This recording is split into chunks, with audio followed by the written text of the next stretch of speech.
мындай болду да, бизге кечээ достоверный источники из органов сообщили, что мына бүгүнкүгө 10 деп повестка бербедиби?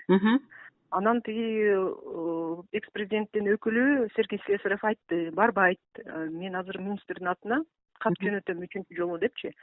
Дегенде эле бизге түнчүндө эме келди, информация, ошо спецназ менен тиги берки милиционерлер ошо 1,5 миңден чыккан электен депчи.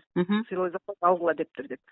Анан биз ал информацияны бердик, биякта эл уже чогулуп баштады, мобилизация болупчу. Андан кийин бизге дагы ошо источниктер айтты, срочно экстренно совещание кылышыптыр силовиктер.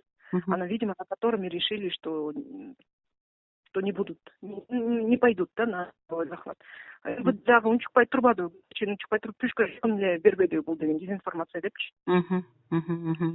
Тыянак чыгардык, демек булар коркуп кетип артка берди депчи.